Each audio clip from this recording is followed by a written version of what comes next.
Last week, you may remember us covering the fatal shooting of 16-year-old Kimani Gray. He's the young teen who was killed at the hand of two undercover police officers who say Kimani had pulled a gun on them. Of course, we know now that that story isn't so black and white.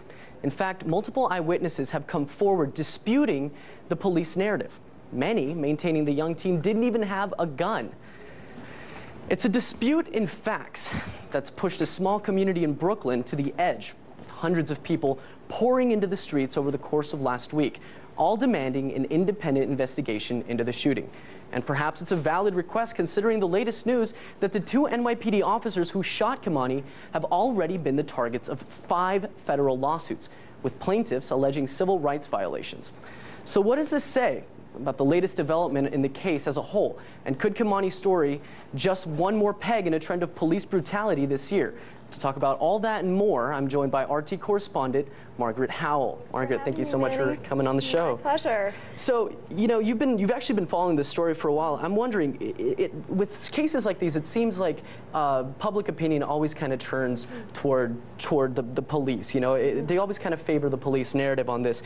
How widespread is this? Do we actually know how often this sort of thing happens in the U.S.? It is a pandemic. I'm telling you, we're taught as a society to trust cops, not to question them, not to question their motives.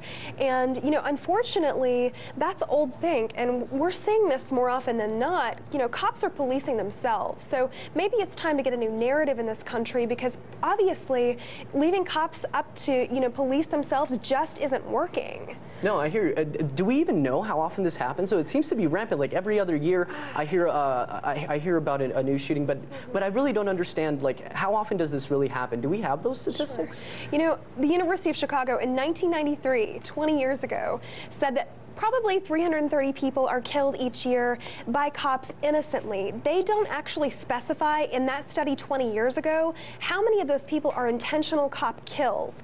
Unfortunately, there is no check in place to make sure that cops are reporting these numbers, and a lot of times we're seeing, you know, because police, you know, operations, it's internal, they're able to conceal or hide these numbers from the public, you know, and it's par for the course. It just seems shocking to me that we wouldn't have those kind of statistics. But I want to move on. I want to get back to the case of Kimani Gray. It seems like, and like I mentioned earlier, these officers that are involved in the shooting actually have 5 lawsuits, like almost a history of violence with these cops. Do you think, because I know that maybe the protests have died down in recent days, but do you think this is going to add a new kind of fuel to the fire, knowing that these cops have kind of a history of violence behind them? You know, Manny, absolutely. And one thing I want to know, why were these guys walking the streets? You know, their departments knew that they had 5 disciplinary type court actions against them between the two of them. They shoot this kid 7 times. One of them hits him in the head. These guys have a documented history of violence against citizens, yet they were armed walking the streets, which I find appalling. You know, and we're seeing that more often than not. You know, cops with these extenuating disciplinary behavioral issues are actually the ones caught up in these violent actions. It's unbelievable. It really is. And I know that you've been following this case specifically, but you've also been kind of looking into police brutality. And some of your own investigative reporting this year has found, so far this year alone, 7 different cases where we know of police brutality resulting in injury or even death. Can you break down some of these stories that you saw? Sure. Serious bodily injury or death. Isn't that remarkable? And the 7 that I found were just 7 that had enough publicity attached to them to actually gain recognition. Can you imagine all the cases that don't, that are actually covered up?